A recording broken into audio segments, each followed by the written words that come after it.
Hello, everybody, and welcome to the RFP Success Show. I am Lisa Rehurek, your host, and I am founder and CEO of the RFP Success Company. And I'm excited today. I'm interviewing Samantha Enslen, and I love talking to Samantha because she is all things writing. She is president of Dragonfly Editorial, and she's also an APMP fellow. Very, very well known in the proposal industry for her expertise in content strategy and writing. So, welcome, Samantha. Welcome, Lisa. Thank you so much for inviting me. Yeah, absolutely. Well, why don't we kick this off with having you tell us a little bit about your background and how you got into this crazy proposal world? Sure. Oh my gosh. Well, I'm originally from Ohio, but I lived out in the DC area for about 15 years after college. And so that's when I wound up falling into the proposal world. I knew at a certain point in my career, I wanted to be an editor. And the DC area is one of those places where they actually have temp agencies for creatives. So I got signed up with a temp agency as an editor, believe it or not, and was placed at Computer Sciences Corporation Wow. and in their proposal shop. And I started working for them. I worked the 2 to 10 p.m. shift or the 3 to 11 p.m. shift. Wow. Editing all the proposals that were getting churned around the clock, and wound up working there full time and being there for about 7 years and helping them develop the writing and editing function within their proposal group. And then about 15 years ago, came back to Ohio to be close to my family and started Dragonfly Editorial. And we've been doing, proposal work for, I continued working for CSC when we came back here. So that was a great relationship. And we work with them to this day. Wow. Although they have a different name now. They're DXC. They merged with a division of HP. We work with tons of government contractors, folks who do commercial proposals, and we expanded over the years. So we also do a ton of marketing and communications writing as well. So we sort of see work on the whole sales spectrum, proposals on one side, and then on the other side, we help people write things like white papers, case studies, fact sheets, their web copy, blogs, you name it. So it's kind of unique to work on both sides of the house like that, but I love it. We get to see such a variety of work. Well, I was just going to say that, that's kind of the fun thing about working on both sides, right? You see that variety, and I would guess that you learn from yourself on both sides of the aisle there, right? Is that a true statement? You definitely do. And, we have one of the things that we've learned also over time is that we have people who can bridge and work in both of those worlds. We also have people who never the twain shall meet. Right. So we have people who are really good at proposals and, really love digging into the technical side of things. And then we have people who would die if they had to do that, every day, but who love working on the marketing communications, which can be just as technical in their own way. But it's a whole different world than the proposal grind, as it were. Interesting. Well, it was kind of funny because I was recording a solo podcast a few weeks ago, and it was all about conciseness. And I thought, I really want to have this conversation with somebody else. Samantha's my girl. So I want to dig in and talk about conciseness of proposals because, it's a battle that I feel like we're always having with our clients. Always, the technical people have a hard time grasping the concept of conciseness. And so I want to talk to you about that a little bit. How do you balance being concise with also providing enough information? Yeah, I think that's a great question, Lisa, and it's a difficult question, and it's a perpetual question. I hear that, all the time from people. There is a balance, and I think what we have to be led with is asking what's relevant to our readers. I'll divert 1 second and say that there's a new ISO standard being developed on plain language. I don't know if you've heard about that. I have And not. it's not out yet. It should be out in 2021, but I was lucky enough to be one of the reviewers for the standards. And so I got a sneak peek at them. And literally the first guideline in this new ISO standard is write about what's relevant to the reader. So in our proposals, what's relevant to them is what's going to help them, essentially what's going to help them answer their question and evaluate our proposal. So whatever content we provide, we need to provide that in a quick soundbite, as it were, for them, in a place that's easy to find. They can quickly and easily get their answer. And then after that, if we want, we can provide some detail, but we want to make sure we answer the question immediately upfront in a concise, easy to find, easy to read way. I'm not really answering your question about how much additional detail we should include. That's kind of like asking how many angels can dance on the head of a pin or what have you. Right. It's a mysterious question that we never shall know the answer to. The elusive question. No, but I agree with you. I think too that, one of the things that we try to tell our folks as well is answer the question that they've asked.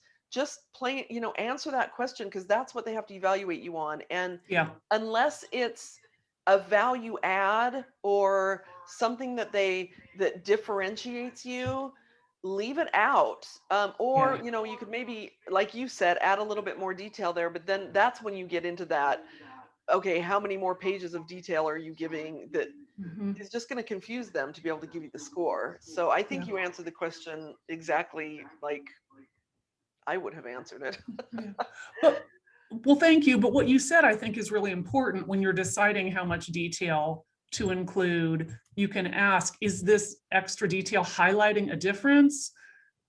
Is this extra detail explaining how it will add value to the client?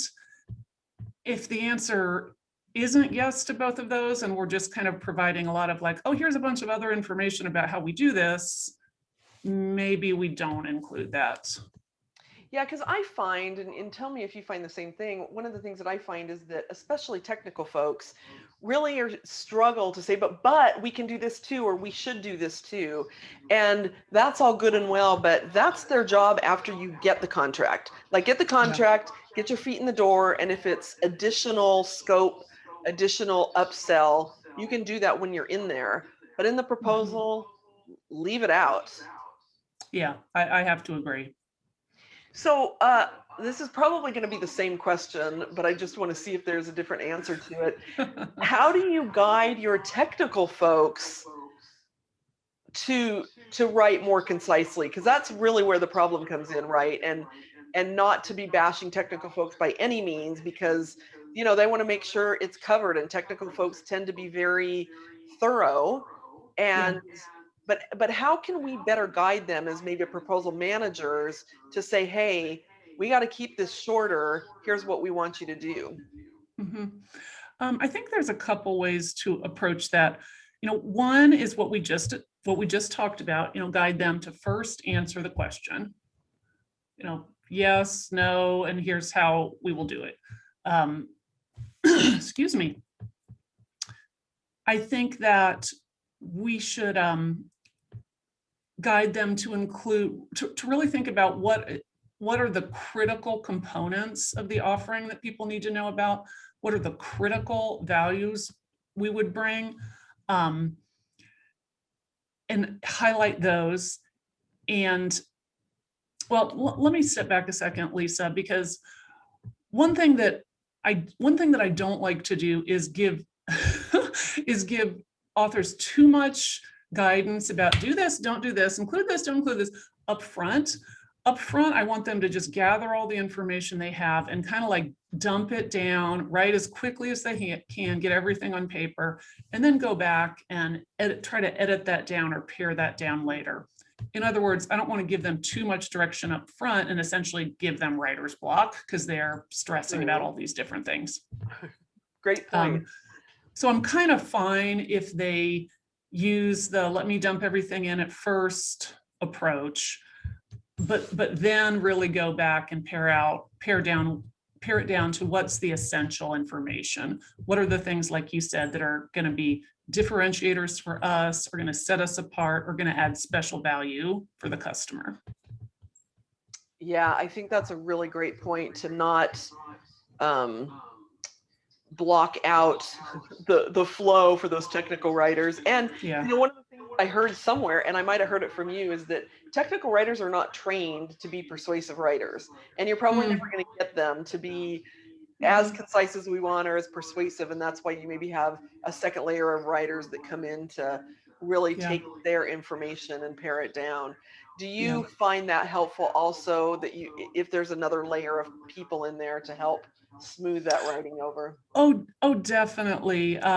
We like to have it depends on how the proposal is structured. Sometimes a subject matter expert will be doing the first swap, the first pass of gathering all the content, and then we'll have a proposal writer, editor person come in after them and help to pare it down, make it stronger and more persuasive, do all the details of spelling, grammar, punctuation, and so forth. And I think that can help a lot to pair a subject matter expert with a proposal writer. And that's how you all work, right? With people that that's generally how we work. We don't have, because we're an outsourced group, we don't generally have subject matter experts on our team. We usually are pairing a writer with a subject matter expert to work together to create a strong section. Perfect. I love that. Yeah, it's interesting. We've had a kind of this rash of proposals recently that are just super long. And there was one in particular that the RFP said concise, like at least 5 times in the instructions. And when I see that, I'm like, oh, they're tired of reading these big, long ass proposals. They want something more readable. So the topic of conciseness, as you know, it just always comes up, and I definitely wanted to broach that with you. So thank you. Yeah. How did you handle that on those proposals, Lisa? Were you able to convince your teams to write more concisely? Yep. So we, on a couple of them, we come in and help with that. And that's part of what we do, is help pare it down and help, if it's in the draft phase. We did one in particular that was a review, and where we're just coming in and we're giving them advice. We're doing a consulting review on it. And poor guys, I felt so bad, because I said, I think you guys need to cut this by like 100 pages. And I thought they were going to have a heart attack. But, because it was in draft phase and they didn't have that long to, they had, I think about 10 days, I think is what they had. So that one was a little bit rough, but the other ones where we're in there, we can help, we can certainly help that. I'm pretty good at paring stuff down. As a matter of fact, Sherry, one of my employees, is always like, okay, Lisa, I can't get this down to the 2 pages that is required. Can you do it? And because I've learned so much from you, I'm really great at now being able to pare some of that down. And we're going to talk a little bit about some of that readability stuff here in a little bit. So yeah. And conciseness does, dovetail with readability, and we can talk about that later. One thing I think that you can do to cut down your text a lot too is just cutting out a lot of the fluffy or unnecessarily wordy language that is surrounding all the technical content. So often there is critical technical content that you can't delete, or there's really no way to make it shorter. But when the subject matter is complex, it's even more important that all the writing around it is really simple and clean and not cluttering up the works even more. Yep, I agree, especially, because our evaluators are probably not going to be technical, right? So we've got to make it more simple for them. You might have one on the team that is pretty savvy, but it's probably not going to be all of them. Yeah, that's a great point too. So what do you, one of the things that we recommend a lot of times is to be thinking about the different reader styles.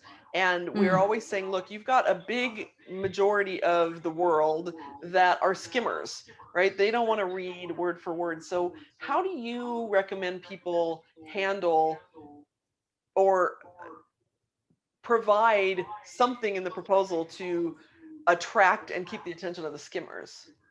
Sure. Well, first of all, I think that's a accurate assessment.